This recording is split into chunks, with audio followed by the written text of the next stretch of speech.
In 1947, in Qumran, a mysterious cache of manuscripts were uncovered. Scholarly consensus has held that the Essene library was hidden ahead of the Roman advance in 68 CE, when Qumran was partially destroyed. The understanding of the Essenes as an influential legal society. The Dead Sea Scrolls represents not an isolated library, quickly hidden, but burials of manuscripts from numerous Essene collections, placed in jars and caves for long-term preservation. The historical context of the Dead Sea's area itself, and its extraordinary natural resources as well as archaeological of Qumran, confirm the Essenes' patronage by Herod the Great and indicate that they harnessed the medicinal material the Dead Sea Zone provides to this day. Quote, "From the remote ages of antiquity, a remarkable teaching has existed that is universal in its application and ageless in its wisdom." Unquote. Author Go With Wind. Its energy impulse carried in the winds of time are the breath of its life itself, and exists since the creation of our world. It is eternal, and it never goes away. It never truly leaves us. Depending upon our state of evolution, it often lies dormant in the deepest recesses of our subconscious. There are masters who have attempted to herald in an awakening of this impulse in our sleeping souls throughout various evolutions and cultures. Many of the symbols, metaphors, and analogies, such as the sun, moon, water, and other natural forces, are from an even earlier age, preceding the cataclysm that ended the Pleistocene period. Could Enoch of early Atlantis be the originator of these teachings that heavily influenced ancient wisdom? It most certainly predates the post-Atlantean cultural epochs of India, Egypt, Greece, and Rome. What many are unaware of is that their teachings and practices most likely influenced all the masters of ancient cultures, including principles such as Hinduism, Hermetics, Gnosticism, Buddhism, and early Christianity. The teachings and practices are transmitted in most pure form by the mysterious Brotherhood of the Essenes, a radical Jewish sect of the pre-Christians Nazarene. The Brotherhood lived during the last 2 or 3 centuries BC, and during the 1st century of Christian era. Traces of their somewhat sequestered and humbled communities are found in the Dead Sea area of Palestine and Lake Maurice, Egypt. Finally, though nobody truly knows their exact origin, the study of these divinely inspired teachings opens minds and hearts for understanding and remembering our true connections to Spirit and Divine Source. Well before the creation and material worship of gods and goddesses, religious dogma, literal interpretations, and inversions of truth. They are extremely beneficial for those today that are awakening to awareness of self and to the original divine creation and subsequent evolution of humanity's consciousness. They can reawaken an intuitive knowledge for personal problem solving and for better understanding of the challenges of the world and current events. Seeing everything as conscious, observers through higher spiritual minds. Join us Friday night as we explore this unique ancient mystery school. Hey, welcome everybody to Andromeda 7, your celestial gateway, your channel for community support, help, friendship, love, knowledge, and being of value to others. Welcome back, and if you're new to the channel, it is so good to have you with us. If you're returning, hey, we love that. It's Friday night, and you know what that means. It is time to feed your mind and grow your heart. Tonight's topic, and we're loving this, the mystery of the Essenes. The Essenes, what an interesting topic. And I'll tell you, I didn't know much about this subject until I started really researching it, getting into it, sharing information with Teresa. And it's really been super cool to learn about. Yeah, even Jesus's dealings with them and what he learned and what they learned from him. So fascinating stuff, and I'm looking forward to discussing it. But before we do that, I'd like to go into chat and acknowledge chat because we appreciate the chatters. And hi, Mary Wins. Good to see you. Hey, thank you for that Facebook tip. That was great. I filed my little claim and I'm good to go. So I'm glad you put that Me out there. too. Thank you. Yeah. Thank you for that. Awesome. Scotty boy, always a pleasure. You got your bamber? You got your binky out? You got your blankie? Y'all You got ready? your You want some pants on? popcorn? Well, You wearing your pants? poke the bear. He's Wasn't going behaving. there. Hey. Oh, Okay, beloved abstract, good to see you, sir. Welcome, Sip of the Divine. Always a pleasure to see you in here. Thank you for being here. Hi, Elderberry. Good to see you, Barry Chad. How those Thank you little for chicks doing? They're so cute when they're baby. aw. thank you Yeah, for sharing out the video just now too, Barry. Appreciate that. absolutely. Thank you for that. Yeah. Jeannie Musgrave, good to see you. Glad you're here. Thank you. And let's see, Lucky Stone, always a pleasure. Grace, peace, joy, compassion to you as well, brother. Thank you for joining us. We appreciate you. Loving your videos, definitely loving your videos. Some interesting stuff over there. I just recently watched your sorry video. Why do we say sorry? I like that a lot. It's very cool. So good job on your videos there, brother. Let's see. I think that is it for the moment. And you know what comes next is I turn it over to Teresa and she gives her opening remarks about the Essenes. All right. Well, greetings, everyone. Happy Friday. Welcome to Happy our viewing Friday. audience. Yeah. Happy. Happy. I don't know about you all, but we had like a code orange. Too much pollution, particles. Be careful what you breathe. And like they're telling me this after I already went out there and started choking, which is true. I was sneezing and choking. I put my hand across the table and held it up to Lori and took a picture of all these particles It was all over nasty. my hand. It was Yeah. nasty, and That would be a good time to wear a mask. Ruby and I were out there breathing it, and I didn't even know it. And Huh. yeah. So Yeah. got to watch the climate now. Anyway, enough of that. Mhm. Essenes happens to be one of my favorite subjects. Yeah, because Lori brought it up to me, and I'm like, I can't believe you're talking to me about this. I I was started it. guided. I was guided by my guides. This is all Yeah. divinely guided stuff. So Nice. Yeah, she got Yep. the nudge to go into it, and it Mhm. just happens to be a subject I've studied it since I was like 15 or 16, and Oh, damn. off and on, picked it up, Mhm. put it down, and I see Awesome. it through a different set of lenses these days too. So, so anyway, what we're discussing, look, the mysteries of our hidden past are so very broad, right? And they're important and rich in subject, and we're compelled to, well, Lori and I, occasionally, we're compelled to repeatedly illuminate new aspects, approaching everything from different perspectives, to fully appreciate our evolution and all that is and still is coming. Not everybody feels that way. Leave the past alone. Why bother Mhm. talking about history? Why talk about evolution? What does it matter with my now? Well, there's a lot to learn from reawakening to some things that you may not have even been aware of in this consciousness that will help you move forward. Who knows? Helped me. But we find that a healthy awareness of both past and future evolutionary streams in human earthly life to be extremely valuable for our continued self improvement and the choices that we make along our ascension journey. So that's why we do these kinds of topics. We hope it'll help you too. Now, while these explorations can be provocative at times and fun, things get really challenging and convoluted when mainstream archaeologists and historians dispute one another and they come to blows with their esoteric brothers and sisters who are researchers looking into alternative storylines.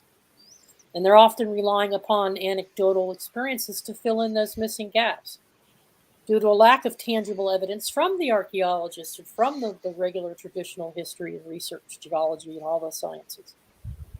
So they toss out anything that comes from a mystic. They toss out the esoteric perspective on a lot of things, including artifacts, because they don't understand them. They don't know how to interpret them, or because they have a hidden agenda. They don't want us to know things from a different perspective because they all seem to have their world, how they want to view things, and they want to keep that in control, and they want to keep the people from knowing certain things because it undermines their authority. So we, though, thank goodness, are spiritual curiosity seekers and truth seekers who refuse their narrow-minded approaches.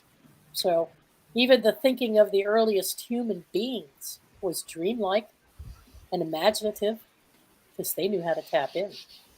So why stop now, right? Why should we stop? We esoteric mystics have faculties that allow us to tap into all sorts of data that the others just can't do it. They can't access it.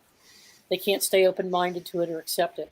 And this includes our early downloads that we got from Rudolph Steiner long before things were uncovered in the Vatican Library and long before the scrolls were found at Qumran. People like Rudolph Steiner, Qumran, people like Rudolph Steiner, Edgar Casey, even Dolores Cannon recently, and before she passed on, other people who have past life experiences and memories, and even those of us who have current connections and visions and dreams.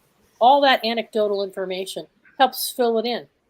And you'll be amazed tonight at some of the things that Steiner came up with that were just off the charts when the actual hard evidence was found. It's like, wow, this dude was tapped in. So tonight, let's have a little bit of fun, shall we? And set aside preconceived ideas about the accuracy and interpretations of history from an purely academic perspective. And set aside our personal preferences and beliefs, suspend it a little bit, and keep our lighthearted, open minds, keep our spirits alive, and just enjoy what we learn from the stories. Enjoy what we learn. Because there's going to be folks that have picked up stuff that the folks here on the panel haven't. So who knows? True. Maybe a light bulb or two will go off and you'll walk off with an aha moment. Right, Lori? Mm-hmm. You got it. Most definitely. Where shall we begin? Well, it's interesting that like we discovered evidence, actual physical evidence of these scenes in 1947 in the form of the so-called Dead Sea Scrolls. Right. Okay, the 1947 Qumran, that's a significant year and a significant place because it's literally a stone's throw away from where they discovered the Nag Hammadi scrolls, which interestingly enough, they attribute to Egypt. And Qumran, the discoveries there are attributed to Israel. In fact, it was Egyptian territory up until the Six-Day War in 1967 when Israel took that area over in the Negev Desert. So it's also interesting that 1947 is the year that Roswell happened, the year that the CIA was formed. Yeah, Roswell, that's right. A whole bunch of other interesting things happened. The discovery of semiconductors, a whole bunch of stuff.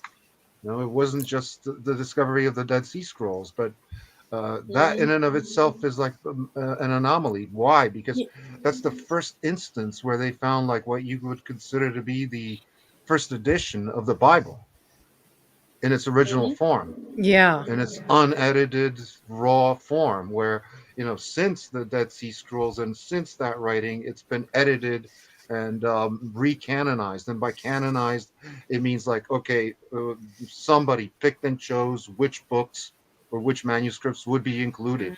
And chief among those would have been Polycarp in the 3rd century AD, who basically wrote the Bible, the modern Bible as it's known, the Old and New Testaments, all 66 books. So, yeah, I mean, the discovery of at Qumran, that's definitely a significant thing. And what everybody's asking is, why wasn't it discovered before that? You know, because it's not ready for it. Yeah. Ooh, I believe that's true. I believe that's very true.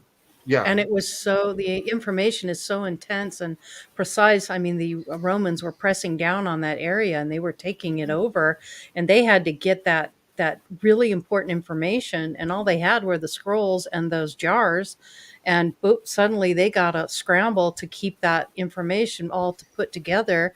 And then being in that dry, arid desert, the area that they were in, and being able to for those scrolls to get through so much time in that dry, very arid desert is just fascinating to me, that it's Yeah. even there to this day. So somebody obviously had some forethought.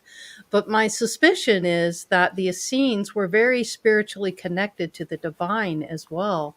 And so that is really interesting to me, that they had that connection. So maybe that foresight had something to do with keeping that information sacred and Yeah. kept close and protected.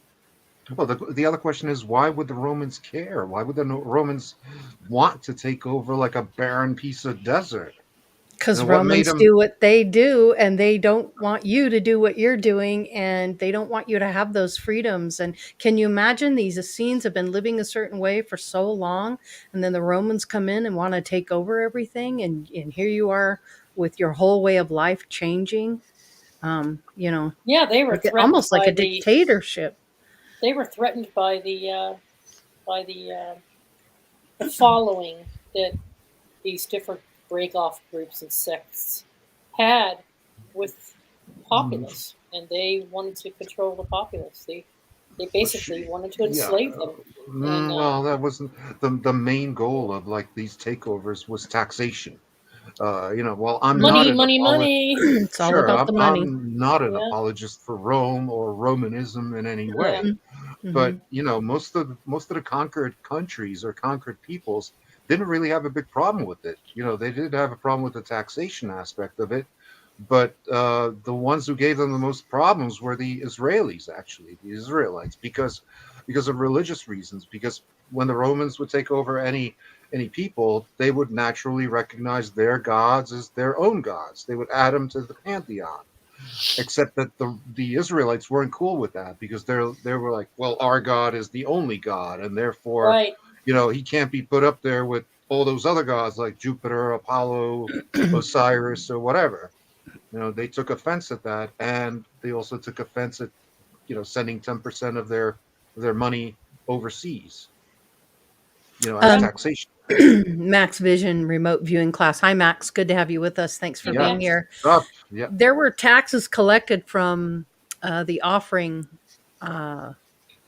Uh, the Roman altar, you needed a slip of paper proving you had done them. Yes, this is interesting. I play this game called Assassin's Creed on Xbox, and I play Odyssey and a bunch of other ones. And in the game, there are all these altars all over the place. There's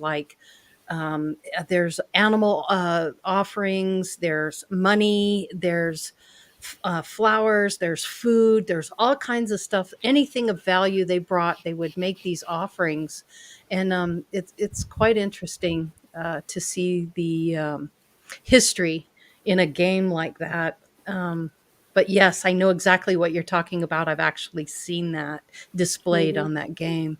Fascinating. That's Um, also why Yeah, they had money changers inside the temple. It, yeah, yeah, yep. You because come in, generally you you want would to have make to your pay yep. your tax in like a certain type of coin that the Romans accepted. They wouldn't accept any other type of coin. So you basically had to buy, like, change your currency for Roman coins that you could then present as your authorization to make an offering. Yeah. Interesting comment here with Lucky Stone. The problem with Rome, the rich had slaves, which is very true. The Uh, slaves made growing food cheaper. The small farmers could not compete with the rich slave owners, so the small yep. farmers moved to the city and onto welfare. Hmm. Absolutely, that's very yeah, true. Yeah. And that's yeah. also why generally speaking, most of the people did not approve of slavery, because it gave like the big business of the time an unfair advantage, because they had free labor. You can't compete with zero. You can't compete with $0 per hour. True. Right. And I know didn't there was. Oh, go ahead. nope, you go ahead.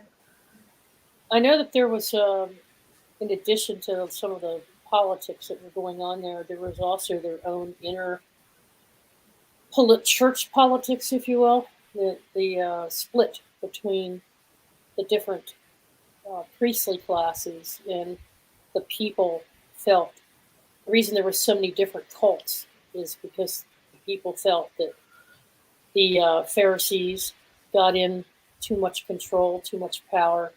They were making everything so dogmatic, and they were in league with, to a certain extent, the Romans, because they were just as concerned about as the Romans were about losing control of their own people.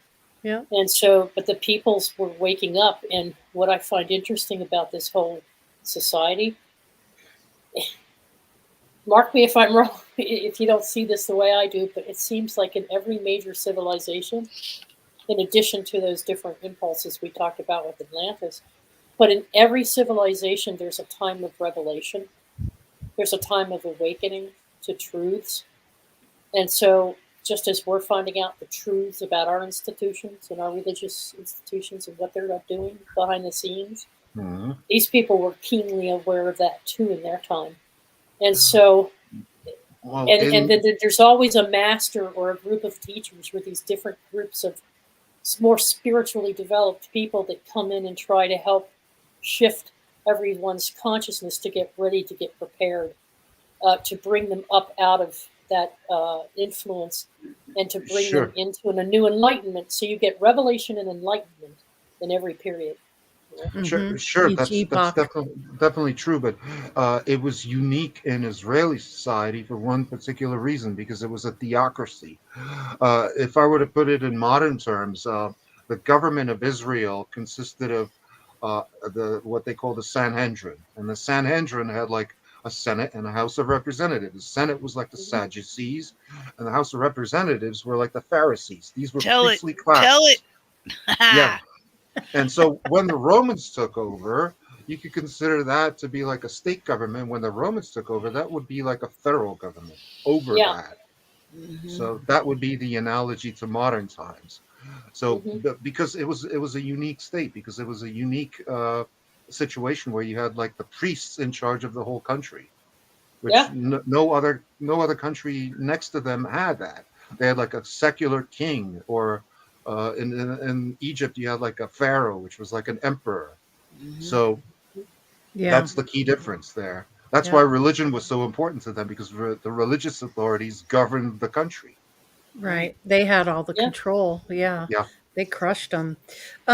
Teresa, is it true that in some of this research that Jesus actually studied with the Essenes academically, had a lot to do with his teachings and learning, and vice versa? Not only was he being taught, but he was able to teach them as well. Is that true? There, there's a great deal of those who believe that to be true, Hmm. even though it's lacking in hard Proof. fact. Yeah.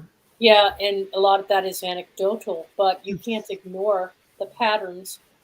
And if you take a close look at how the Essene group was split up itself from those which were highly dogmatic, very God is everything, Hmm. worship the Hebrew God is everything, and very into their ritual practices, you had another whole group that was tapping into what appeared to be more of the Eastern traditional teachings from Brahmanism, Jainism, Zoroastrianism, and um, if you go to India and you visit certain locations in India, they have what they feel is factual evidence that uh, Jesus traveled there when he was a boy, that missing time period between the ages of 12 and 30. And they even have a burial site for Mary because he went back there after the crucifixion. So apparently he didn't really die on the cross, according to them. He was injured. And they brought him back to those lands because he really resonated down deep within his soul as to the esoteric teachings and mystical teachings of, the post-Atlantean era in India, in Persia. Hmm. So there's a lot of information that's being ignored, pushed aside, debated as bunk, by the mainstream archaeologists and historians. But the truth is that there's a lot to be said. That plus the anecdotal information, and so there's a group of people that believe he led the Essenes. There's another group that believe he was an initiate, learned from them, and then went out on his discipleship and started the Nazarene movement, separate from the Essenes. I personally, with all the research and everything, have come to my own belief on that, and I think it's a little bit of both. I think he did travel to India. I think he did study with the Buddhas. He did study with the Jains. If you look at their society, they're identical to the Essenes, right down to their ritual practices. And he did learn about natural law. He did learn Hermetics. He learned about frequencies and vibrations from the Egyptians.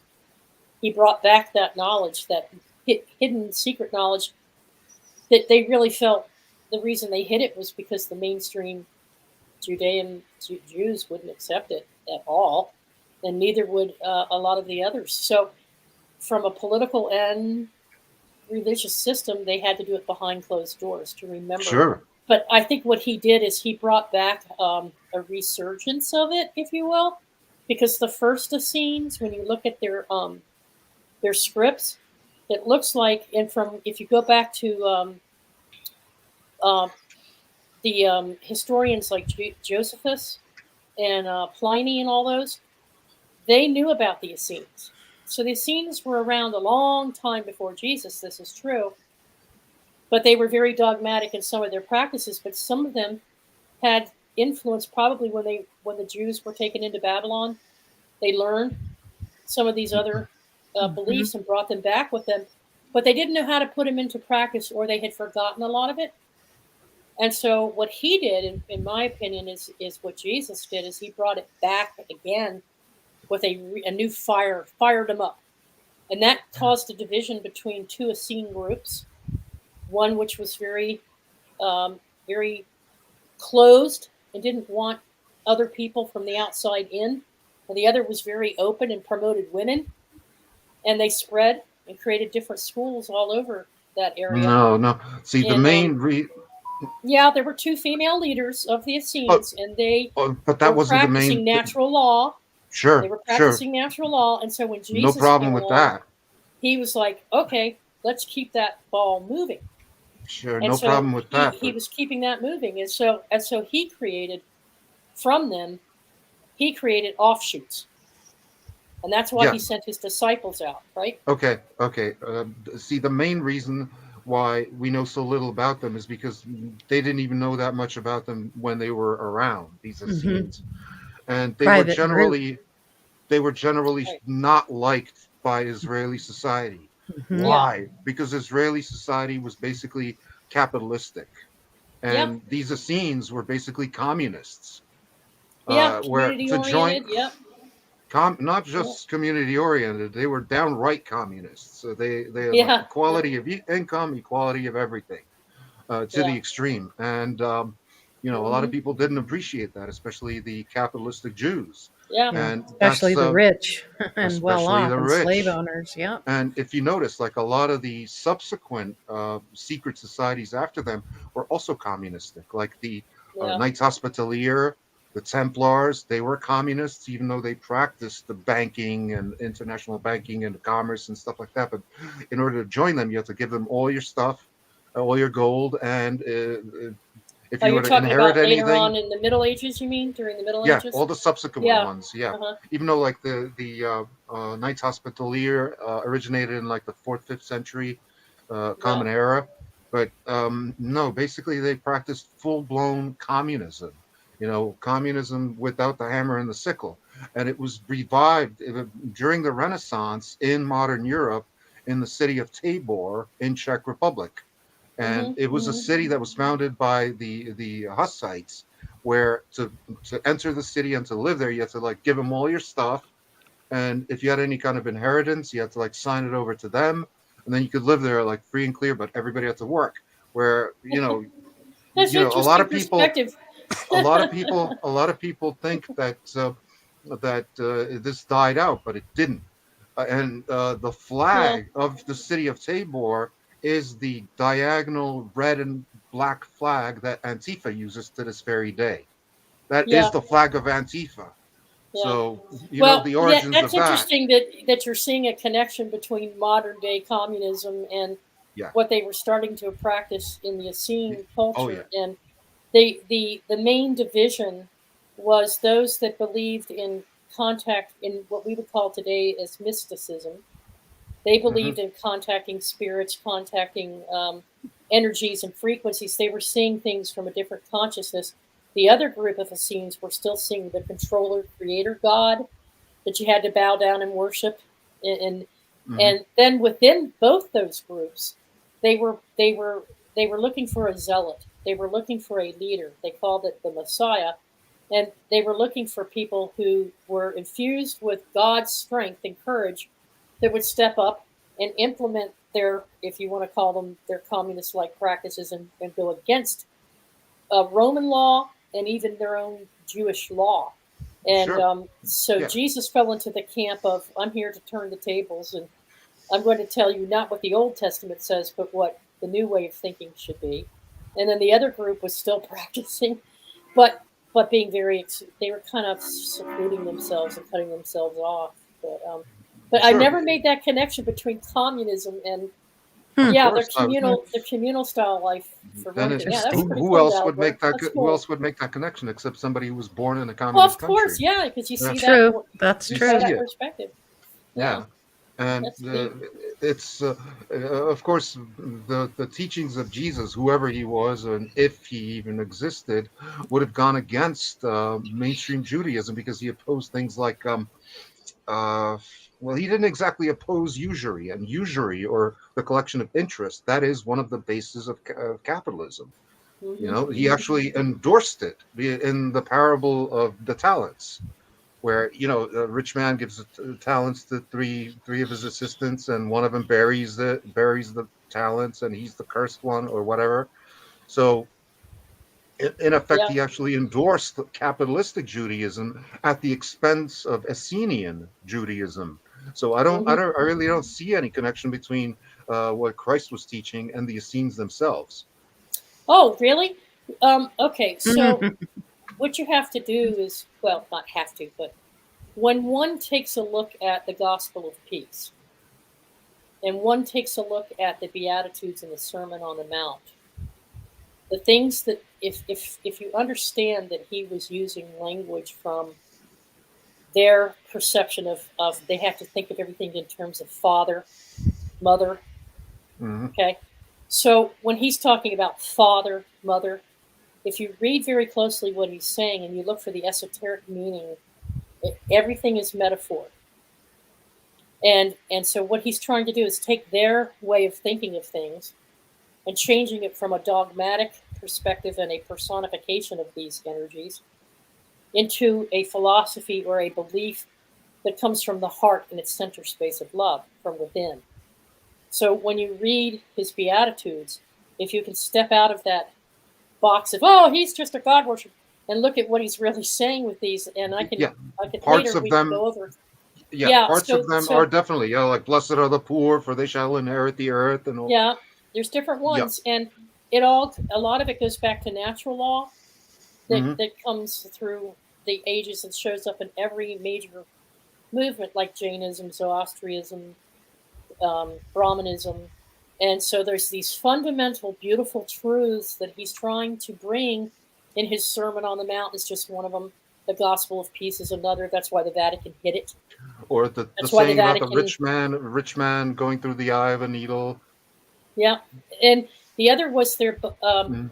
the what they took from Enoch. Now, I'm not talking about the fallen angel stories in Enoch. I'm talking about the ones that they found balanced them, Mhm. their energies between cosmic energies and natural energy, nature forces. Mhm. And so for every angel they identified in the cosmos that represented something to them, they had a counterpart in in nature. Mhm. And I have a list of those we can go over in a few minutes. But So they were connecting with these different energies, and they have a tree of life, and I was just going to say the tree of life. their Yeah. interpretation, yeah. Go ahead, Lori. You want to No, talk about no, that? go ahead. No, you're on a roll. Their tree of life was really interesting because they have man in the center, and they show the branches going up to these energies and So that would be the frequencies. etheric realm, and then the That would be the roots would etheric be realm, the earth. the earth. Right, yeah. And so the center was self, and the love of all these forces and energies coming in, and that we are the kingdom within. So if you take a closer look now when you say if Jesus existed or not, um, if you think in terms of the stories about the post crucifixion, the after Yeah, death, the Book of Acts.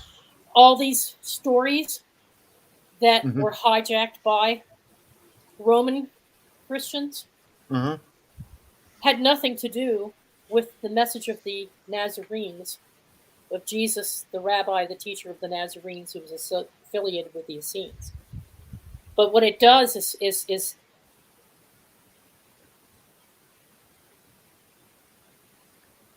Whoa. Oh, he Oh, froze. Whoa. she froze up on us. Yeah. Interesting. Mhm. Huh. Connection. Usually it's me. I'm the one that freezes up half the time, but Yeah, happens. uh-huh. Alrighty then. Well. Well, yeah, the Essenes worship not just like the books that we now recognize as some of the apocryphal Old Testament, but most of what was at the center of their philosophy was the Book of Enoch and the Book of Jasher, from my understanding. And the Book of Jasher, that's the one that talks about like all these Raphaim, all these like monsters that roam the earth before the flood. Like basically describes the time of pre-flood. Hmm.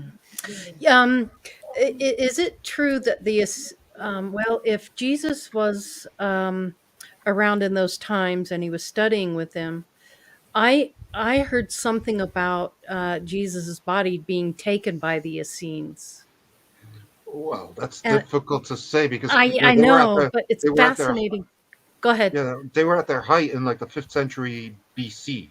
And Hmm. that's around when like mainstream Judaism, as we recognize it today, came forth. Because it Hmm. came out of earlier influences like Babylonian religions and Canaanite religions and stuff like that. But it doesn't go as far back as they themselves claim to, which would be 5,700 years ago or whatever. It does not go that far back. That's maybe the time of the Great Flood when you had like series of global events Hmm. that coincided with mass flooding events. But that was probably earlier. That was probably around 11,000 years ago, because there's evidence of that in North America as well as the evidence from the Reshat structure in northern Mauritania Hmm. and other places like the flooding of the Great Sphinx, the water erosion that was discovered by what's Robert Schoch, that archaeologist or geologist, I should say. So, I think that any kind of connection between Jesus and the Essenes would have been tenuous because, like I'm saying, I think Jesus was purely an invention of the Roman elites, and Hmm.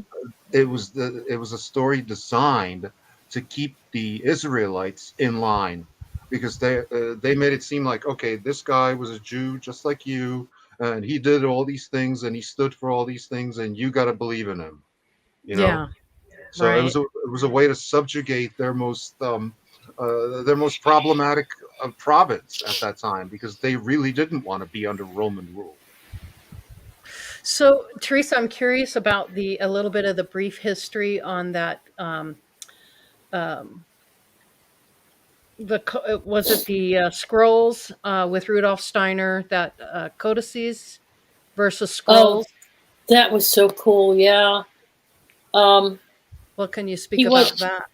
Yeah. Let me bring my notes up, and since my power went out, I had to completely bring it up. Ah, So let me bring it up here. He yeah. tapped into something that I thought was pretty interesting. He um he was in like gave a speech, gave a series of lectures in 1912.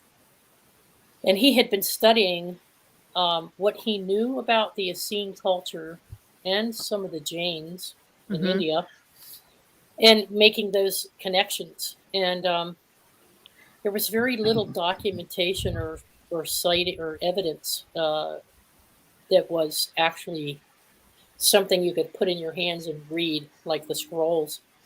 So what he was doing was tapping into the Jesus spirit, the Christ spirit, not Jesus, but Christ. That's what I was getting ready to explain when my power went out. Is that there is an actual Jesus teacher of the Nazarene who was infused with a divine energy from way back when. Some people call that divine energy the Christ spirit today, but it's also known as other things, like divine source, or it's the all, the everything. See, I would bring that forward a couple of decades to modern times, where Rudolph Steiner was basically saying the same thing as another guy who was also born in Germany but moved to Switzerland, namely German. namely Klaus Schwab. Okay, Yep, Klaus Schwab Yep. is talking about he's talking He's about another one. the Fourth Industrial Revolution and basically transhumanism, and Steiner was talking about humanism, or or anthropocentrism, as he called it, or Anthropocene philosophy, which was basically tied in with the extropian movement of that time, which was built around improving the human condition, and also tied in with eugenics. Yeah. What about the Vedic Zanes and the Zoroaster Proto-Egyptian connections, Teresa? Well, so what he was saying is he felt that after his meditations and everything he had researched and looked into, my understanding is that he felt that Jesus was a reincarnation of Zoroaster. Okay, and he actually set up, I mean, it was because of him that the Vedic tradition came into being. And a lot of their information was apparently handed down. They didn't record things the way we do. They were handed down through stories and songs and teachings, verbal teachings. And they started practicing, I guess, rituals and mantras and things that would help them in their purification rituals, their bathing, their honor of water, moon, sun, water, all the cosmic elements. And so he felt that when he made that connection with Jesus, that the Jesus spirit communicated to him, I'm just one and the same as Zoroaster and even Buddha. And so he saw that as a continuation of a stream of consciousness passed down from generation to generation, epoch to epoch. Well, even through time, at specific strategic times. Go ahead, Dalbor. Even though Zoroaster wasn't like the son of Ahura Mazda, which was the god of Zoroastrianism, was not Zoroaster himself. It was Ahura Mazda.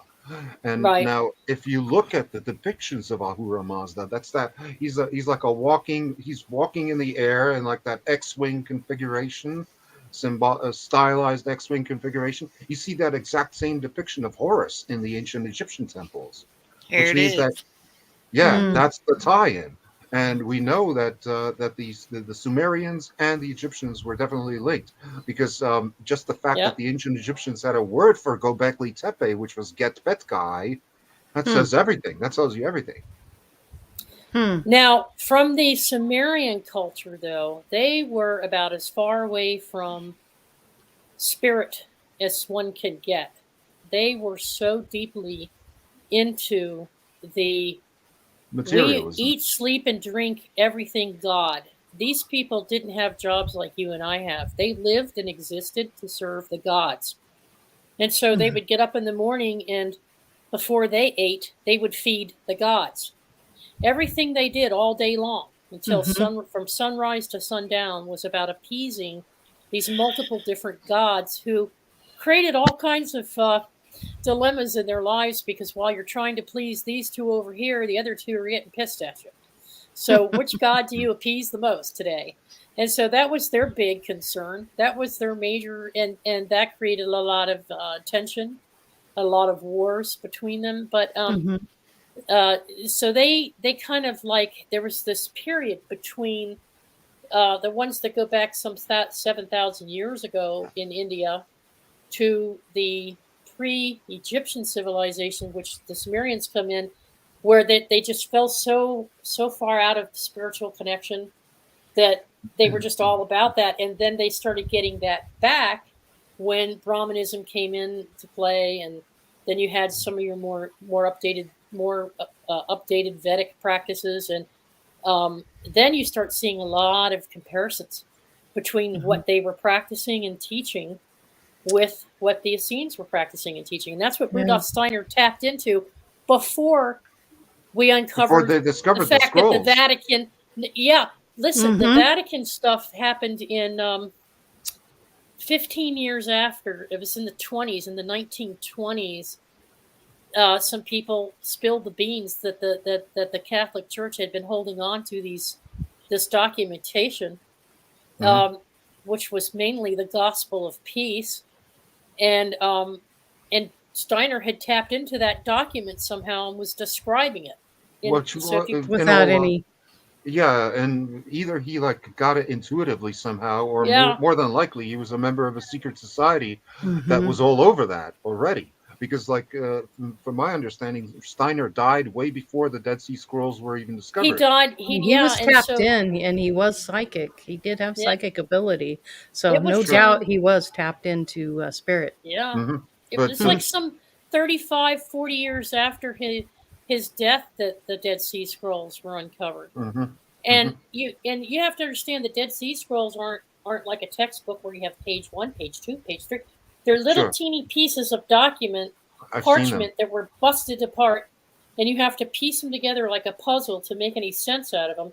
And yet he was able to articulate what's in a lot of those. Now, the Qumran codices are very different.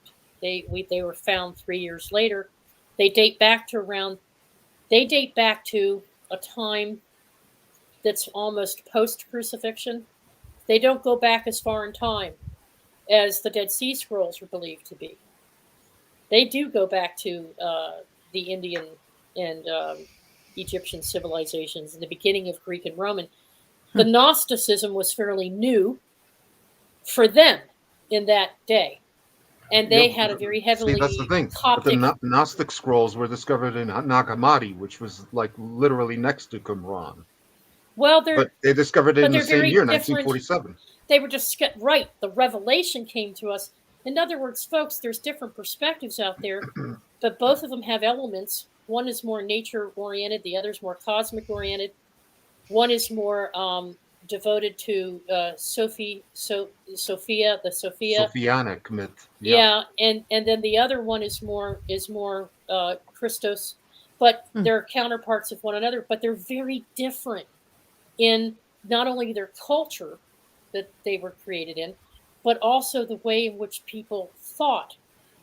Their state of consciousness was different about things.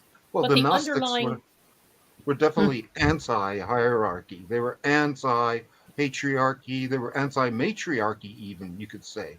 And so, you can't really make a rational connection between them and the Essenes, because they would have opposed the Essenes had they known about them. And that's the problem with mainstream archaeology and history, because they were found so close together in time.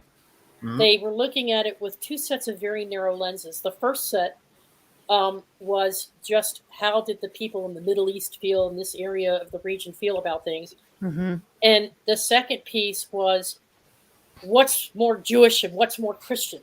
And so they were trying to see if there was a meshing, that this is the original Christianity. No, it's the original Judaism. No, it's not. It's the original. So they got into this closed-minded debate, and they left everything the hell else out. Yeah.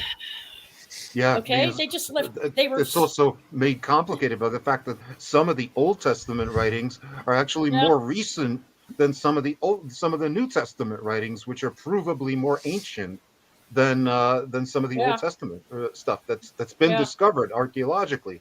It's almost Yeah. down to a debate of like East Coast versus West Coast archaeology. Yeah.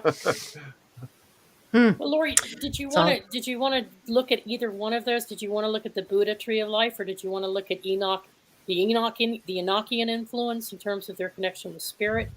I think the It's Enochian yeah, spirit. 952. yeah, the Book of Enoch. Yeah, Hmm. You want me to yeah, go down to cover yeah, that? Because yep. this is fascinating, folks. You can Mm-hmm. take the Beatitudes and study them yourself, Mm-hmm. but when you read them, try reading them with the consciousness that of Yep. the Right, Eastern Dolly. tradition. Yeah, Yep. Battle of Battle of Egos, Egos. Yep, you got it. That's exactly Yeah. it. Okay, and Book it's of Enoch. Here we go. Okay, this one, the part here.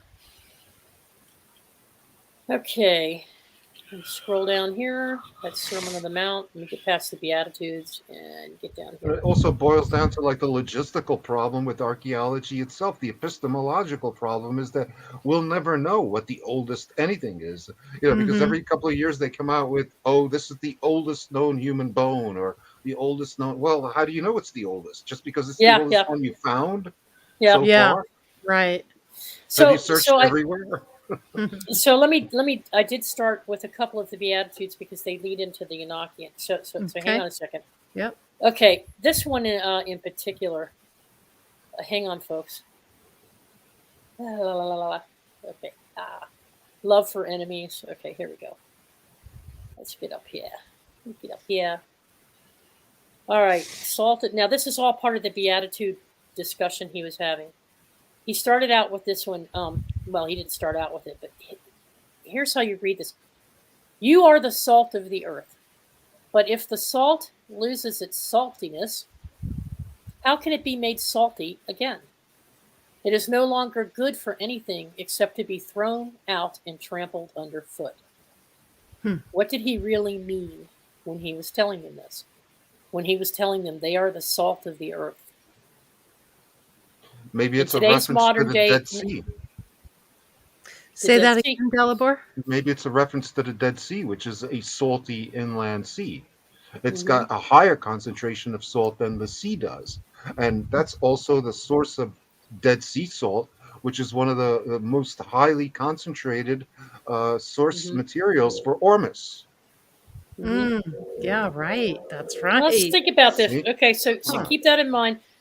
You are the light of the world. You people are the light of the world. You, not God, not gods and goddesses.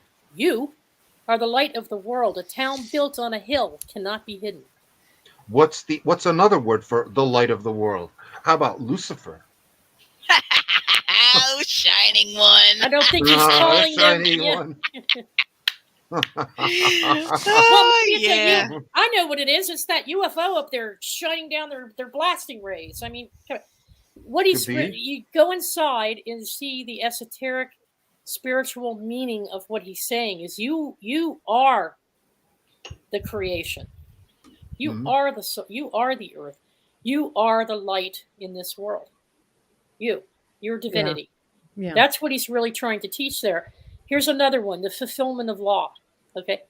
Oh, wait a minute. He says here, neither do people light a lamp and put it under a bowl. Instead, they put it on a stand, and it gives light to everyone in the house. In the same way, let your light shine before others, that they may see your good deeds and glorify, it says, your Father in heaven. Now remember, he's trying to get into them because this is how they perceive things. But to him, Father in heaven was the all. See? Okay, what's the other significance of salt? Salt is a face-centered cubic crystal, right? Yeah. It's a Mm-hmm. cr- it's a Mm-hmm. crystal. Right. Yeah. So, that You're the crystal grid. the crystal grid. Yeah, You see see? how these teachings Brilliant. are passed down, Mhm. I but love he that. has Yes. to speak in their language so that they can understand it. The problem Yeah. with post Nazarene Christianity, the hijacked version of And what then they labeled, they didn't call them Christians then. no, So no. the problem is that it's been twisted into their agenda, it's created this block of what he was really trying to bring back into consciousness. And this is why it's so important Now, that we look at all the masters, Buddha, all of them had something valuable to, but to say he didn't exist just simply because you're against the Christian religion because they twisted it. I was a Christian, and I'm more against the Romans. I'm more against the Romans. The Romans. Exactly. Oh, yeah. Exactly. Mhm. So it's like, but I don't say he didn't exist. I say they made up a lot of stories about him and built him out and added features from different characters. But the real Jesus the Nazarene, who was teaching and who was affiliated with the Essenes in one way or the other, it's arguable as to what, was actually bringing this back in. So anyway, let me get down that to... that also ties in with alchemy in a sense, because don't forget, salt is the essence, and one of the alchemical essences is salt, right? Because every living thing has a salt to it associated with it, whether that salt be a metal or a crystal or some other type of material. In other words, what he was Carbon-based saying, units. but what he was saying is that you are the essence of the earth. Yeah. Here's one: love for enemies. Love for enemies. You have heard that it was said, love your neighbor and hate your enemy.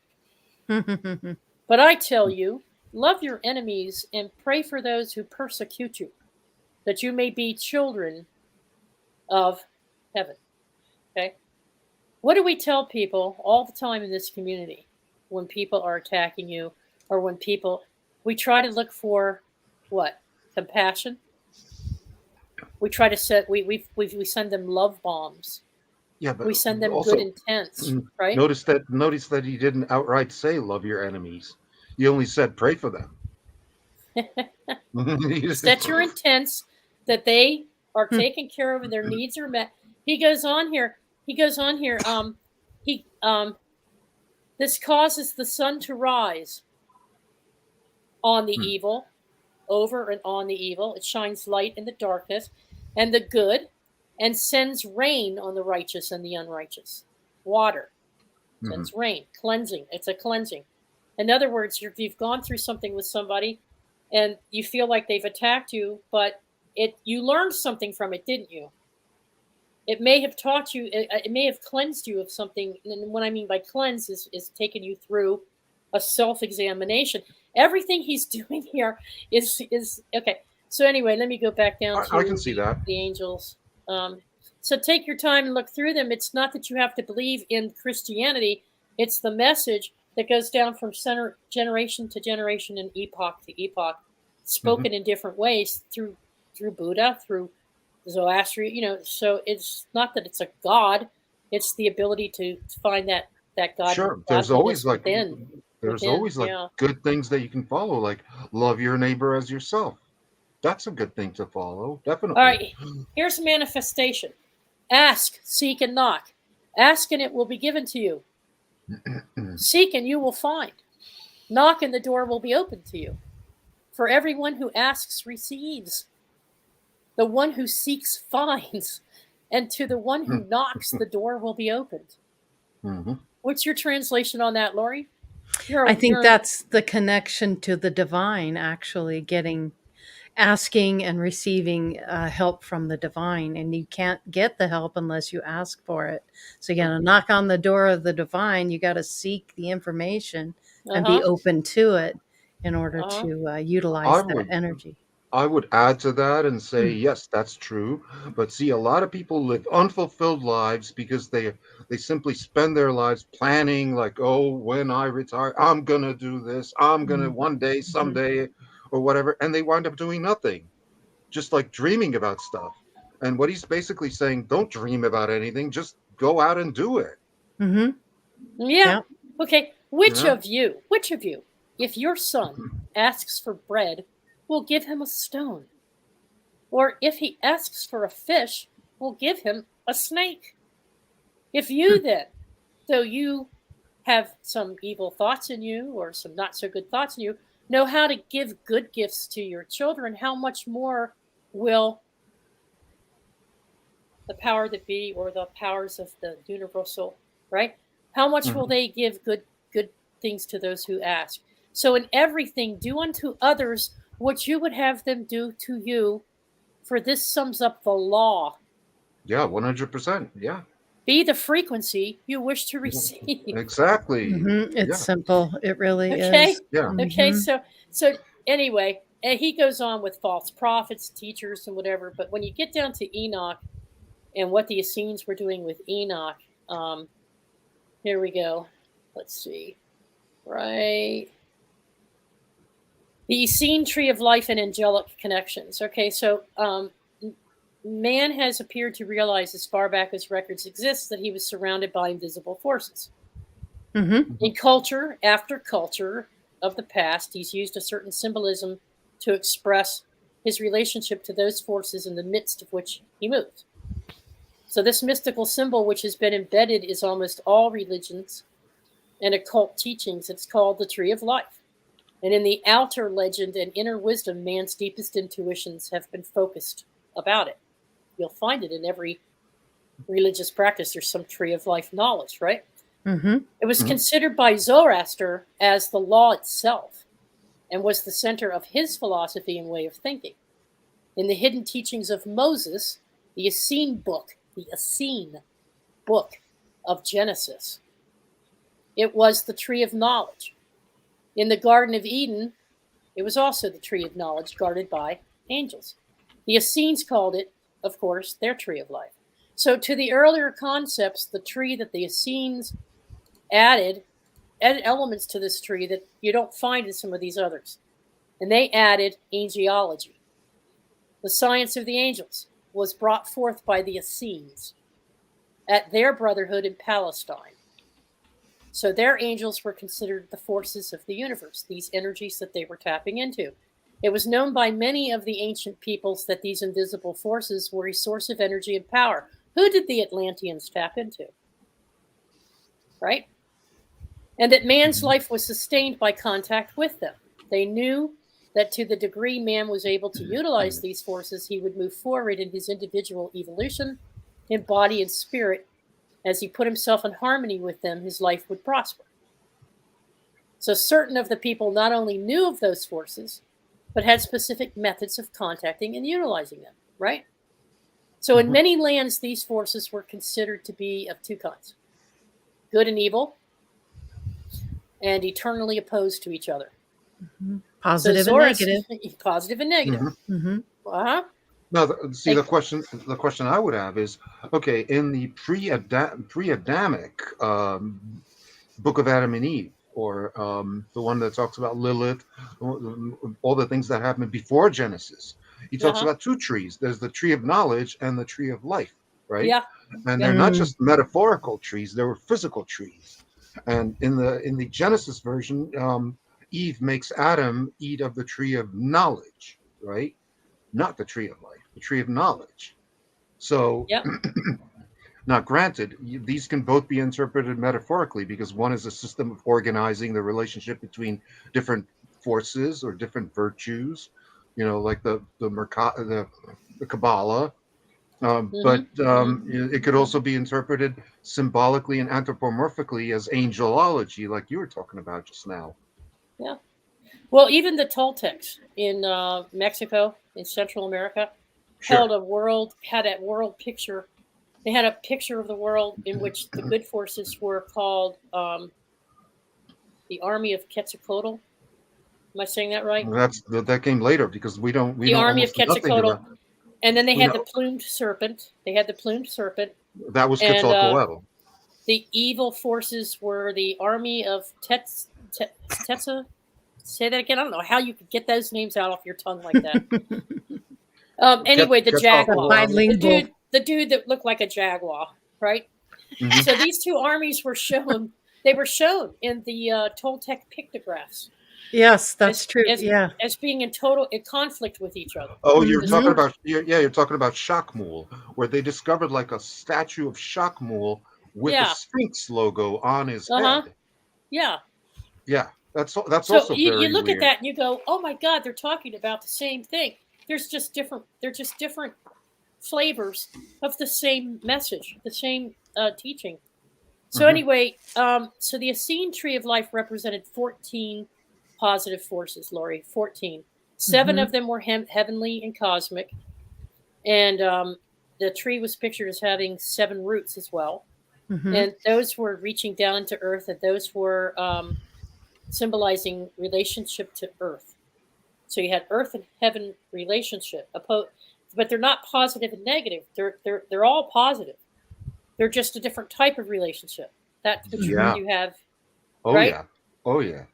And Sophia, jump in if you want to say anything here. You don't have to know anything about the Essenes, but if you worship with, or not worship, but you practice with and socialize with a lot of the folks that are Jains and I practice do. Brahmanism, right? I do. I believe I've studied my tradition so much, gotten away from the tradition that I was raised in, and it's a little difficult for me to hear the Beatitudes because I just I tolerate people where they're at, but some topics are not the easiest for I me to know. listen Yeah. to. But I'm learning from it, and people are growing Hmm. from it, and we grow when we are not in our comfort zone. So Sure. I'm Yeah. doing the best I can to keep an open mind because Yeah. people that are going to come into this ministry, my ministry, the ministry at all my relations, because all of it is ministry. The more knowledge you have, the stronger you are, Yeah. the more Mhm. objective you remain, the more Hmm. open you Mhm. are to Ah, focus on commonalities Wow, between great people. point, Sophia. That Really Yeah. good. that's where I'm at. I'm absolutely. I'm looking Hmm. for connections from the Havamal. And that's Mhm. the purpose of Yeah. this discussion.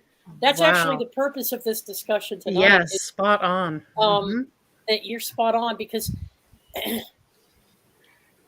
like you, Because ultimately, it's I shut down. I shut Scotty. down when I walked away from Christianity. I shut it down, A lot of us and do. I had Mhm. gone to temples for Buddhism. I shut that down. And what happens is it's like throwing the baby out with the bathwater. Mhm. It's like there's all these good little elements in here, but I'm going to throw the whole freaking capital out because something pissed me off about it to the extent that it just turned me off. Yeah. Right. Mhm. You know, Mhm. Yeah. like the Yeah. Catholics, I will never ever go back to Catholicism because the Catholics are the most corrupt group of people I've ever seen in my life, and the way they covered up the things they've covered up. But the You could say the teachings, same about the Mormons. right? But the teachings of Yeah. Oh shit, Mm. Sid. the Yeah. teachings of the masters in each of these, right? No. Yes. It's some of the teachings that are little nuggets of truth, and only Mhm. you will know what resonates with you in your heart and in your mind. Right. Correct. And so, but I don't want to throw it all out the window because then I would be closing myself off so completely that it would Mhm. just be like what, because it helps awaken something in me that either can be a memory or it could be an internal knowing, and I would not be exposed to it had I not heard it. So I have to throw all the other stuff out and just pick up those pieces which resonate within me. See, And guess what I end up doing? I end up creating my own gnosis. that's Right. what I And did. no, Yeah. it's not a religion. You Yeah. know? Yeah. It's just See, your truth, your the, pro- Yeah, understanding the where main you're at. the main yeah. problem with all these different religions or traditions is the fact that they require like books and books full of reading, okay, when in reality all those like all the most important principles and the ones that have stuck through time can be summarized in a business card, okay, in a business Hmm. card. That's all you need. And Yeah. what would I put on this business card? I would put down um not love your enemies. I certainly wouldn't do that Yeah. because that Natural only law. benefits the. I would put Mhm. down love your well, do unto others as you would have others do unto you. You Yeah. know, Yeah. I would pick only 3 of the 10 commandments, which would be thou shalt not murder, thou shalt not steal, and thou shalt not lie. Thou They're shalt not pretty be a much hypocrite. part of universal law, aren't they? They are Yeah, pretty much. they are pretty much part They of really are universal law. tied up with that. You know that show um the thing about the enemies. Okay, so in the Jewish tradition, an eye for an eye, and a tooth for tooth. Well, see, that's like the You chop my Klingon. hand off, I'm chopping your hand off. You That's put like my the out, I'm putting your eye out, right? that's like the Klingon version In of Right. the Native Beatitudes. Americans were like that. That's Yeah. That's the, beautiful. the, The Klingon that's the version. Klingon Beatitudes. Yeah, yeah, right. You Yes. start speaking Yes. Klingon, I'm gonna start Hell crying. yes. Hell yes. All Uh-huh. right, so here we have the writing here. Okay, so the way this has been described Yeah. is contact with angelic forces represented for the tree of life to the Essenes, which became a daily way of life for them. They knew that to be in harmony with these forces, they must make conscious effort to contact them every day. Hello, Lori. Hello, Teresa. Hello, everybody else I know that practices this. Okay, we knew that to be in harmony with these forces, they must make conscious effort to contact them. The Essenes were spoken of by the ancient writers as an extremely practical people. Mhm. Their concepts weren't just theories. They knew exactly how to be continually aware of the forces about them and how to absorb that power and put them into action in their daily lives, Mhm. which is exactly how we start our There's day an A every word. day. Yeah. They had a deep wisdom to understand that these forces were sources of energy, knowledge, and harmony by which man can transform his organism into a more and more sensitive instrument. A sensitive my instrument. world. Mhm. Yeah. To receive and consciously utilize these forces in their life, and they considered to put themselves into harmony with heavenly astral forces as well as Earth Mother, and forces of nature, to have balance in their day-to-day life. Boom. There it is. Mhm. Balance. Right. Exactly. Balance. So what do we Yeah. do with our Action. coffee in the morning, Lori? What do both of us do? we go out, we sit in the sun, we connect with Oh, nature, we tap into absolutely. our guides, and we Yep. connect with them. And I'm not Yep. saying everybody should do that. I'm just saying that if you do try this, it's a Mhm. wonderful infusion of that energy, and you get such Mhm. clarity of things that what do Yeah. you not want to let into And your life again, today? you can only Yeah. do that if you have like literally a balanced mind, which you can only have if you have peace of mind. There Only, it is. only if you Mhm. have peace of mind. Now, how do you have peace of mind? By having a clean conscience. And Yep. how do you have a Yes, thank clean you. conscience? Yes. How Yeah, do you have a that's clean true. conscience? By Yep. living your true authentic self Bingo. and doing unto others the way you would have others do unto them. In other words, Mhm. be your own authentic self and don't try to be Yep. some other gender, some other something you're not, you know? Uh-huh. Right, right. Accept yourself for who and what you are, which is Exactly. whole and part of God. You're God's love. So, Yeah. Yeah. Yeah. yeah. And then be Hey, honest with yourself and not only yourself, but with others. What is so funny, Sophia? Yeah. We got What a is bunch of Pooh Bears in chat. Let me guess. Scotty Boy's getting him riled up with a comment. You don't have to wear your pants, but we don't need to know about it, Scotty. I'd rather not and say we did, okay? Mhm. Yeah. Oh my All right. goodness. Okay, Yeah. so here's the correlation, you guys. So there's an energy of heavenly, divine, masculine, creator type father, daddy, caregiver, daddy, father, and the earthly mother Uh-oh. who Mhm. gave birth. So you have father, mother.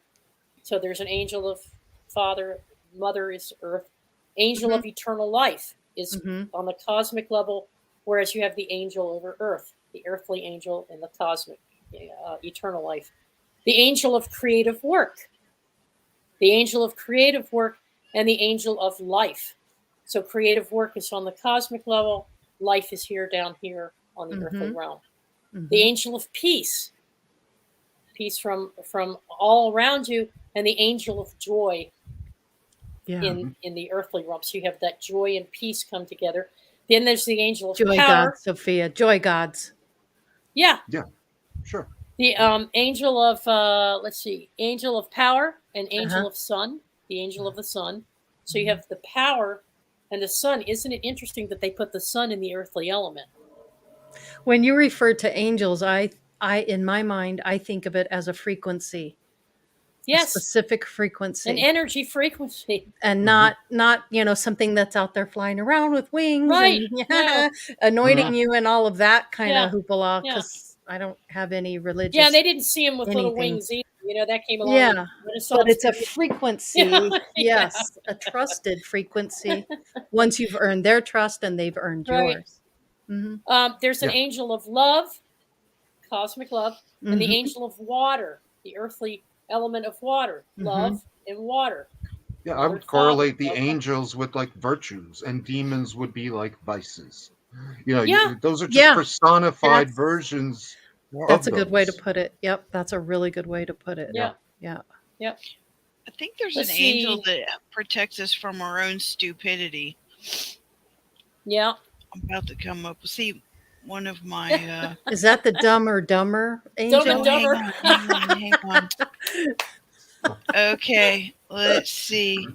Panumi is Hmm. is a watcher in Enochian lore. He is the cure of stupidity in man. Penemue. Panumi. Panuni. Yeah. There's another one too. I'm gonna shoot But you, Lori. the thing that kills me about people when they start talking about angels is they have this hallmark version of what angels are in their mind. Yeah. And that Sure. is the farthest from the truth. What is it? The seraphim, which is the flaming ones, Mhm. they have 6 sets of wings, one to cover their face, one to cover their feet, to protect them. And Mhm. they're not pretty. I mean, crying out loud, every time they bust off in the Bible, the first thing they say is fear not. Even people that, are devout, fear not, And Mhm. those wings are in an X-wing configuration, just like Ahura Mazda, and Yeah. just like the orbital patterns of the electrons around the nucleus of an atom. Well, I think the fear not is also what Lori was saying. It's not so much the visual descriptions. I don't know if anybody's been in a Pentecostal church when the Holy Ghost shows up, but I'm No. one of those people. I have that t-shirt, been in that mosh pit, duck the hairpins. But my point is, when energy like that shows up, the Yeah. gravity changes. And I think that's Yes, the it other does. Absolutely. part Oh boy, of you have fear no not. idea. And It's a whole even with different ball game. yeah, Mhm. benevolent energy has a frequency and a gravity that is difficult for this plane to navigate because it's so foreign to what we're Mhm. used to. Yes. But I would say if you have the privilege to interact with that kind of frequency, there's nothing but benefit because you have all the natural laws that come into place if you choose to interact with something on that high of a frequency, like we started about 20-30 minutes ago, seeking that interaction, something greater than Mhm. yourself. I don't care Yeah. if it's a flipping tree. Yeah. That's how you stay healthy, balanced, and Sure. grounded, and Mhm. keeping the ego in check. Mhm. Yeah. That's how I do it, man. If somebody's Big. happy, healthy, and growing, leave them alone. Just Yeah. leave them alone. Yeah. Yeah. Yep. Yeah. So, Yep. all right, Love that, Sophia. I'm Yeah. good. I But love it. Great take. their whole perspective was like it was to keep them in harmony with everything. All Mhm. these forces, knowing the difference would keep them in balance and in harmony with what they considered. They talk about the visible and invisible worlds.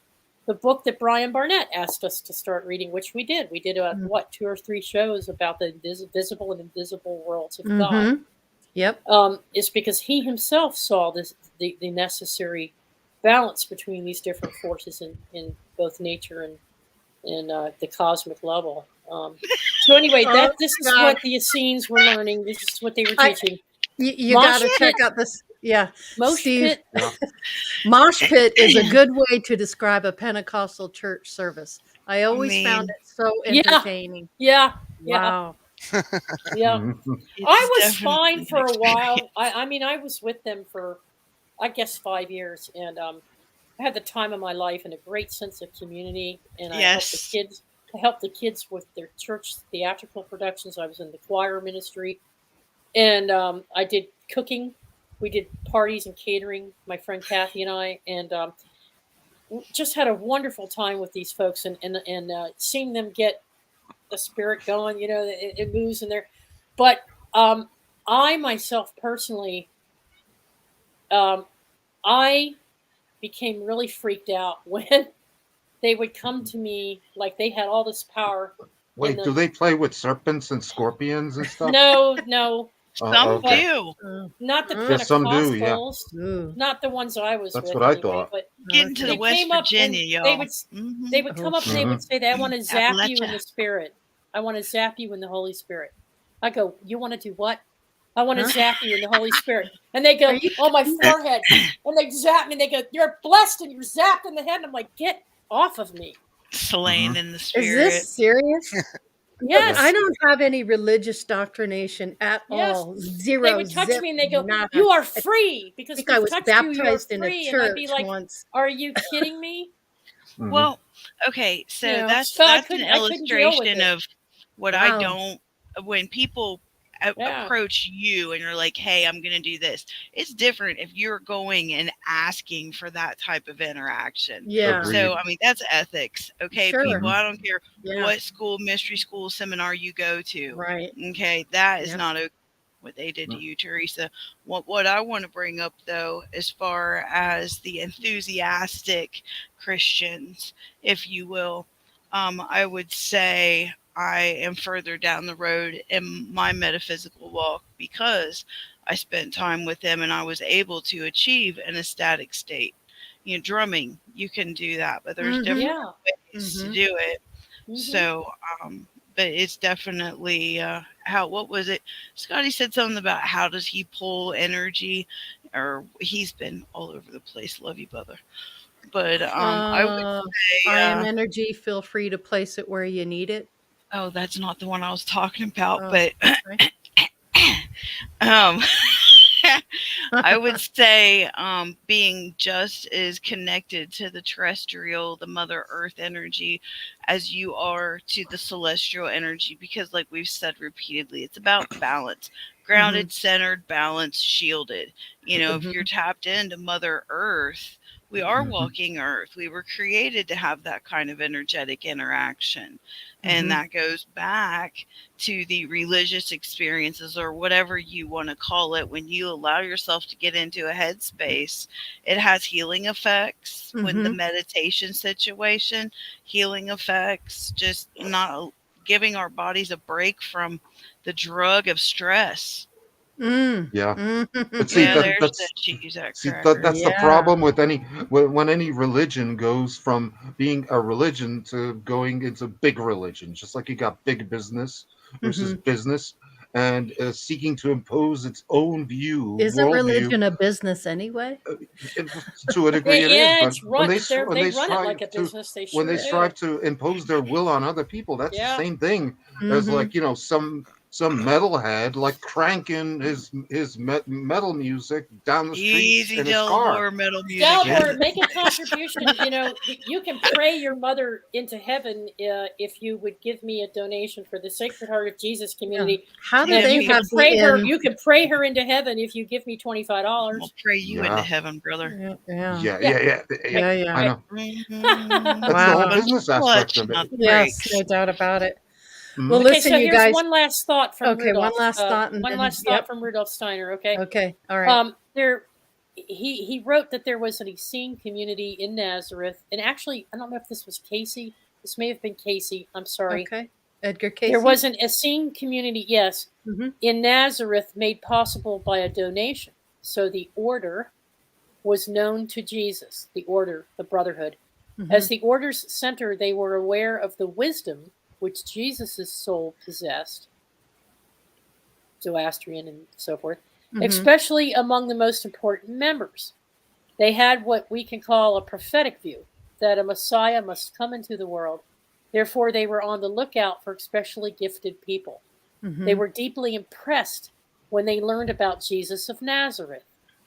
It is no surprise, then, that they accepted him into their community not as a member of the order proper, but more as a guest, without him having to climb the ladder. Because, you see, to get to that level, you had to have been with him for over 7 years, and you would have had to gone through all these levels of initiation. They brought Jesus in as their equal.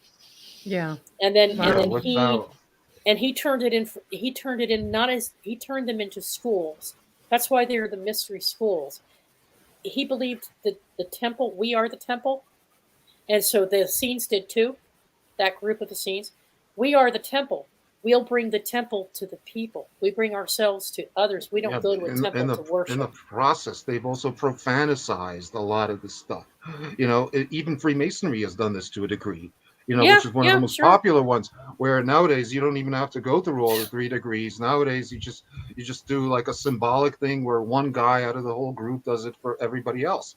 And Yeah. nowadays it's almost like a pop culture thing where Mhm. you have like Masonic symbolism all over the place. Which at one point used to be sacred, and at one point used to be intimately tied in with things like alchemy and even the Steiner movement and anthropo- anthroposophy and Anthroposophy. Mhm. stuff like that. Where nowadays it's literally, you know, hey Holmes, man, you ain't know nothing about the mystery schools, man. You ain't even been to no mystery kindergarten, man. You ain't know nothing about the rights of Demeter, the rights of Demeter or Kion and shit. And shit. Righteous, brother. Righteous.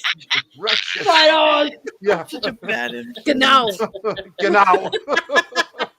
Oh boy, boy, Oh, boy. awesome.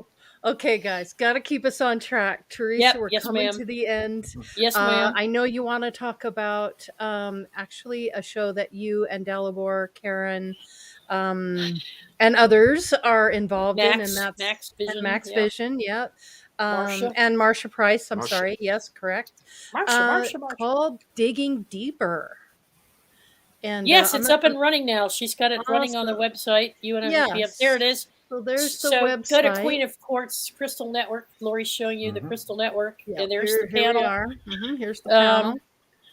I'm There going to we go. run this real quick. It's just the intro. This will give you a really good idea of what they're talking about. But this is on the Crystal Network if you want to check out this show. It's really good stuff. Fascinating information, too, and a Yeah. quite interesting chat. But here we go. And Lori designed this front end video for us. Yes.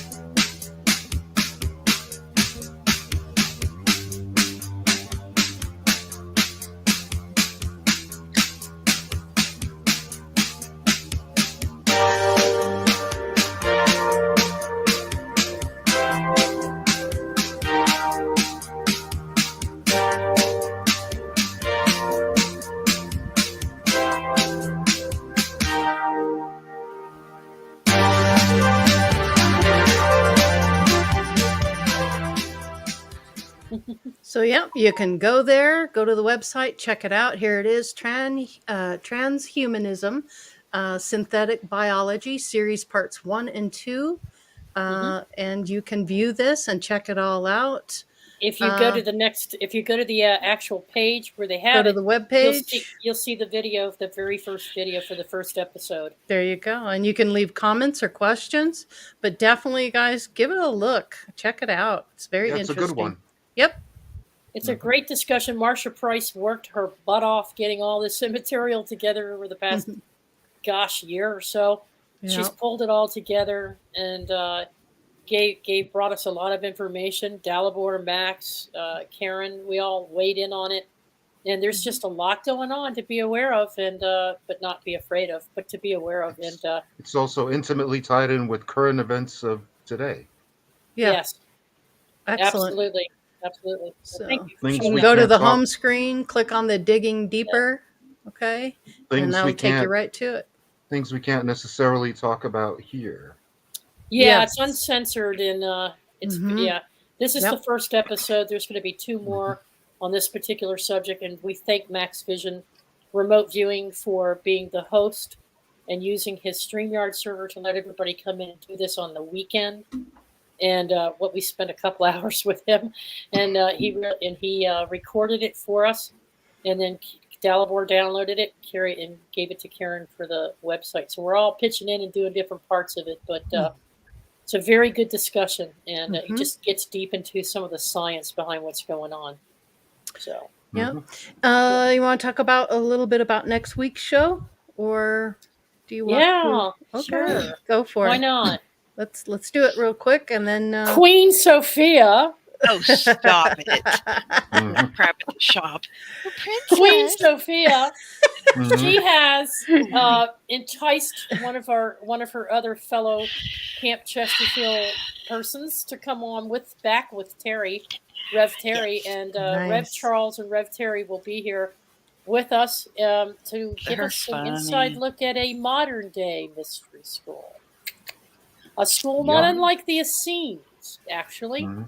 If you think about some of the things that they were teaching and how they were, Oh, we didn't get into detail about some of it, but if you were to take a look at some of the things that Sophia and the others were learning at that retreat center, you would find that a lot of it is the same thing the Essenes were doing behind closed doors.